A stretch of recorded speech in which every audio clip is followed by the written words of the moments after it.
Hey, this is Glover Teixeira, UFC light heavyweight champion. Hi, I'm Robbie Lawler. What's up, fight family? This is your favorite MMA coach, Thiago Alves, the Pitbull. Hey, what's up, guys? I'm Pedro Munoz. This is Mike Brown. Guys, I am Aleksei Oleinik. And welcome. And welcome. And welcome. And welcome. And this is We Want Picks. And you're watching We Want Picks. To We Want Picks. We Want Picks. To We Want Picks. To We Want Picks. Hi everybody from American DRAFTKINGS.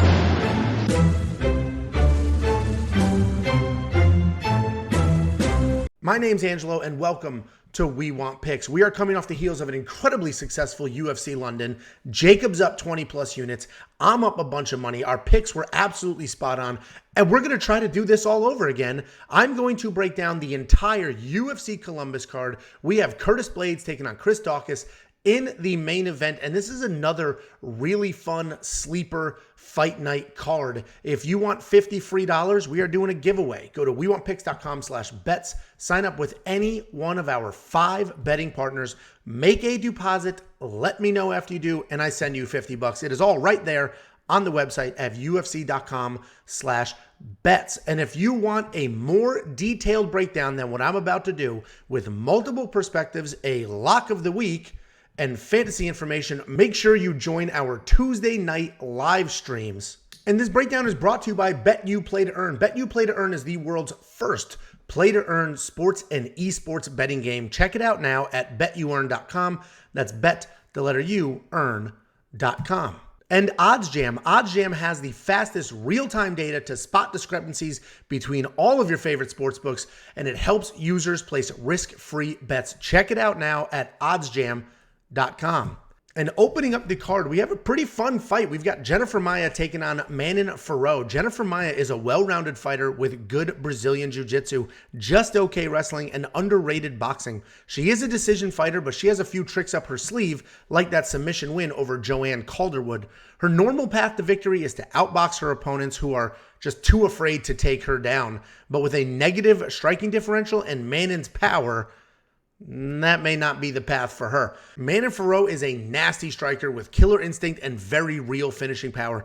Even when she gets taken down, she has the skills and the fight IQ to work back up to her feet. She likes to fight at range and pick her shots, but that does not mean she's low volume. She has one of the most impressive striking differentials I have ever seen. For every significant strike she lands, she has hit less than 3 times. But she isn't just a striker. She has takedowns in every single one of her UFC fights, including 2 against Mayra Bueno Silva. And I think this is a pretty straightforward fight. I think Maia has more experience. She's more well-rounded because of her Brazilian jiu-jitsu, and she has fought the higher level of competition, but I don't think any of that matters because Manon Fiorot is a killer on her feet, and Maia's 33% takedown accuracy and her 2 takedowns in 8 UFC fights is just not going to be enough to get her out of that danger zone with Manon Fiorot striking. So I like Manon Fiorot to come in here, throw hands, get the job done. So Manon Fiorot is the pick. That takes us to Danaa taking on Chris Gutierrez. And Danaa is a very good striker who comes forward with volume, speed, and power. His speed is definitely his biggest asset. If you look at the striking differential, he lands about 3-1, and he couples that speed with his power, which makes him a legit threat on his feet. His takedown defense is just okay, but he does scramble really well to create openings and get back to his feet. Chris Gutierrez is a very good kickboxer with great low kicks and solid cage control. He has great volume and solid cardio to keep a pace. There's absolutely no secrets as to what his game plan is. He just plots forward, throws those leg kicks, straight punches right behind it. He has good takedown defense, which does allow him to be pretty comfortable and loose on his feet. I talked about Bagarai's striking differential, but Chris is also pretty impressive at 2-1, and this is a really fun striker versus striker matchup. Both are fast, but Danaa definitely has the speed advantage. But the best way to slow down your opponent, the best way to take a speed advantage away in a striking match is to work the legs, and Chris does that really well. Right now, the odds sit with Danaa as a favorite, and I understand that. Danaa has incredible power, and the way Chris comes charging forward definitely sets him up to get knocked out.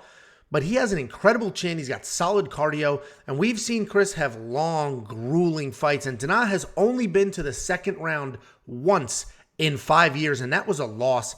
I actually like Chris to stay durable early, weather the storm, and steal this fight in the second and third rounds. This is probably a live bet fight, though. I don't know if I'm going to go as far as money line on Chris Gutierrez, but if he can survive that early onslaught in the first round, I do like him to start to take over and to pick up that pace in the second and third. So Chris Gutierrez is my first underdog pick on the card, and that takes us to Luis Saldaña versus Bruno Souza. Luis is a very versatile striker, both offensively and defensively. He likes to fight on the outside, and his ability to move out of the way, but still strike, still have an offense is really great. He has issues with wrestlers, but he's making adjustments. He's now training with Henry Cejudo, and he has for a camp or two. So I have to imagine he's starting to close those wrestling gaps. Bruno Souza is coming off a short notice loss in his UFC debut, but I think he actually looked okay in that fight. He would have won that fight if he had a touch more offense. His defense looked pretty good. Bruno has that karate-style striking. You can compare him to Lyoto Machida with the stance and how he fights. He has low hands, and he looks to counter. He wants to hop out of the way and then blast in with heavy counter shots. And I'm very high on Bruno Souza, and I think his style is a problem for a lot of people. The issue, though, is his volume. He doesn't push a pace, and he waits to counter. If Luis Saldaña comes charging in without setups, then he will have issues. But if he picks his shots while still applying pressure, I think he'll win a decision. Bruno's lack of urgency could catch up to him again and could lose him another well-fought decision, which is why I think this is razor thin, super close, but I like Luis Saldaña literally because of the volume. If you go back, you watch Bruno Souza's last fight, I was screaming at the TV because a few more punches here and there, and that fight is his because he actually looked pretty good, especially on short notice. That takes us to another couple of strikers. We got Marc Diakiese versus Viacheslav Borshchev. Marc Diakiese is a very good kickboxer. He's coming off a submission loss in his return to the UFC after a pretty long layoff. He has a ton of power. He sets everything up with leg kicks and body shots, and he's the type of guy who will invest early for a payoff in later rounds. So he'll go to the body, he'll go to those legs, knowing full well that he's not going to reap those benefits till rounds 2 or 3. He's very durable, but he does have holes on the ground. Viacheslav Borshchev is a fantastic striker with a legitimate professional kickboxing career before he transitioned to MMA. He has a great jab, solid power, and fantastic kicks. This is exactly like the Rafael Fiziev situation where he's a fighter and a coach. Borshchev is the team alpha male striking coach, and while they are not known as a striking gym, they are known for their little man wrestlers, which I can only imagine means that Borshchev is getting the looks and his wrestling is improving every single day. Borshchev is coming off an impressive stoppage over Dakota Bush, and I think the UFC just sees him as a potential star. I think this fight is set up for him to showcase his striking, and the odds makers are onto it. Right now, Borshchev is a 2-1 favorite, and I totally understand that. This is striker versus striker, and while Marc has more power, Borshchev is the more technical fighter. He should be able to control the fight and put on a show. I like Borshchev to win here, but he definitely needs to avoid the leg kicks and avoid the power of Marc Diakiese. I may throw a money line bet on him, 2-1. Those aren't great odds, but he is just such a skilled kickboxer that it's pretty hard not to grab him in a kickboxer versus kickboxer matchup. So I will have some action on Viacheslav coming up. Then we've got the return of Neil Magny, and he's taking on Max Griffin. Neil Magny's an incredibly well-rounded and often overlooked fighter. He's very tough and very experienced. He's hard to put into a bucket as far as his skills are concerned because he's pretty good everywhere. But if I had to choose one, I would say he is a busy come-forward striker, but he also has very solid grappling, and he averages almost 3 takedowns per fight. We've been talking about Max Griffin a lot these past few months, but mostly to say Max Griffin separated Ramiz Brahimaj from his own ear. Max is very strong. He carries that power to his striking as well. People think he's a striker because of his incredible knockouts, but he is a very solid grappler who took down Alex Morono 4 times and Elim Imadev 6 times. This should be a really fun fight, and I think this is a big test for both of them. Neil is a more well-rounded fighter, but Max is definitely the more dangerous fighter. The odds makers have Neil as a 2-1 favorite, which I do understand because he's the better all-around fighter, but I think those odds are pretty wide, and Max's 70% takedown defense coupled with the power in his hands can be an absolute problem here. I do like Neil to win, but I actually think this is a razor-thin fight. I think this should be closer to a pick'em because there's some real danger on the Max Griffin side, regardless of how good Neil Magny is. Then we've got David Dvořák taking on Matheus Nicolau. David Dvořák is a striker and a nice come forward pressure kind of guy. He has really nice low kicks paired with solid boxing. He's fundamentally sound and very good overall. While he has no takedowns in the UFC, he was able to showcase his scramble and his jiu-jitsu skills in the last fight with a submission over Juan Camilo Ronderos. Matheus Nicolau is a good, clean striker who's technical, but he's not always comfortable on his feet. He can look robotic at times, and his striking doesn't flow as nicely as you would like it to. Matheus is a very competent grappler as well, though, with takedowns in 4 of his 5 UFC wins. When he gets you to the ground, he will stick to control and work towards a submission when it presents itself, instead of just chasing something and forcing things to happen or trying to make something that isn't there. This is a fun fight that has my brain and my gut split. My brain is telling me that these guys are pretty evenly matched on the feet, but Matheus has better wrestling and solid grappling, so how could I not pick him? But my gut is telling me that David is more comfortable everywhere, and even if he is out-grappled like he was against Bruno Silva, he can stay composed and make it up in the striking exchanges. The odds makers have a slight lean towards Dvořák, but I'm on the other side. It's always hard for me to pick against the guy who has more ways to win. So the pick is Nicolau, but this is another razor-thin fight, but I am looking forward to this matchup. Then we have the return of Sara McMann, and she's taken on surging up-and-comer Karol Rosa. Sara McMann is an Olympic silver medalist wrestler who has great power, great takedowns, and a very straightforward game plan. She does have technical striking, but it doesn't look very comfortable when she's trading. And if you look at her career, she has had some very solid win streaks, and 4 of her 6 losses are to current or former champions. The other 2 are Marlon Renault and Ketlin Vieira. She either dominates in a win or is submitted in a loss. Karol Rosa is on a tear lately, and she hasn't lost a fight since 2018. She has not fought the same level of competition as Sara McMann, but that isn't her fault, and she's beaten everyone the UFC has put in front of her. She's an okay striker, but she has incredible volume, and she is willing to trade and not make it ugly. She's a decision fighter with solid takedowns offensively and defensively. This is a very tricky fight to pick because while Sara McMann's record lately is not very impressive, she's only fought high-quality opponents, and when she can avoid submissions, she is pretty dominant. Karol Rosa has an insane striking volume and an incredible 91% takedown defense. I see Karol winning every single striking exchange, but Sara's able to get those takedowns, and styles make fights. I just don't think Karol Rosa has the offensive BJJ to submit Sara McMann or the power in her hands to knock her out, which means she's going to be spending a lot of time defending takedowns and working off of her back. I'm going with the big underdog here. And unfortunately, this would not be the first time that I had a sucker bet for a wrestler, but I'm going Sara McMann. If she ends up getting submitted, I'm the fool, and that's what happens when she loses. But I just see her being able to push the wrestling pace, take away some of that striking of Karol Rosa, and get it done. And Karol Rosa doesn't exactly have the power or the jiu-jitsu off her back threat to really get Sara out of there. But we'll see. Sara McMann hasn't fought in a year, but I'll be rooting for her. And that takes us to a couple of heavyweights. We have Aleksei Oleinik taking on Ilir Latifi.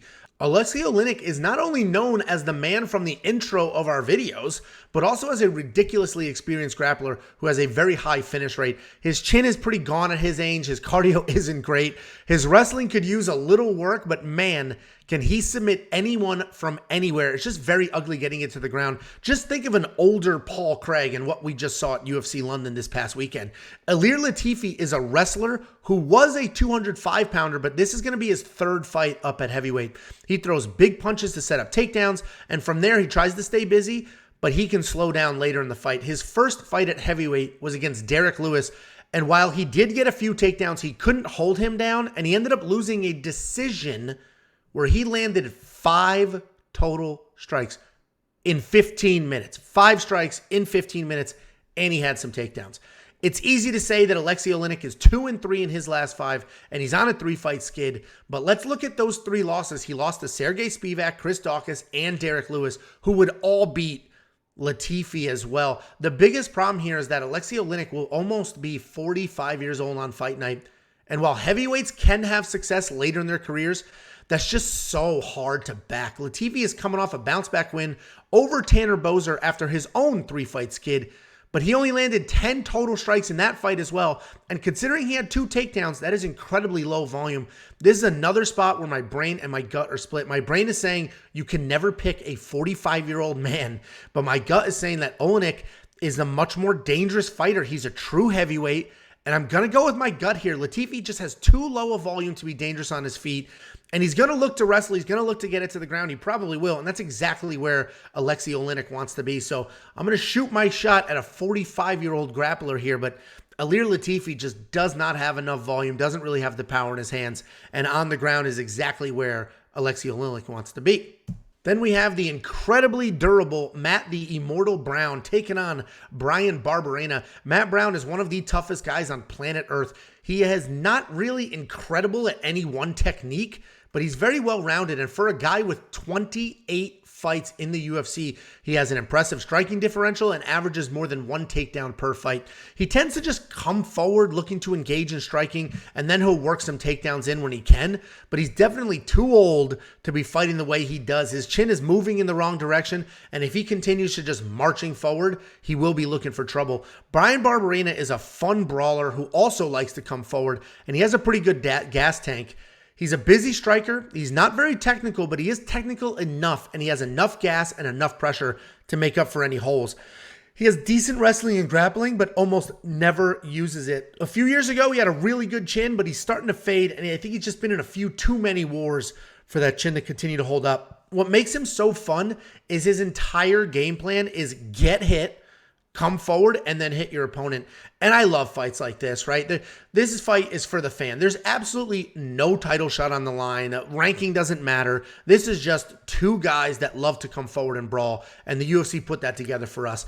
I know how tough Matt Brown is, but I need to go with Bryan Barberena here. He's incredibly durable. His volume is impressive. He landed 108 strikes in his last fight, where he was taken down 4 times. In his fight against Vicente Luque, he landed 169 strikes, and that didn't even go to a decision. I think his forward pressure and his constant volume is going to be the difference here. Matt is tough, so this is likely a decision win for Bryan Barberena. I'm probably not going to bet on this fight. This is just sit down, relax, enjoy these guys slugging it out.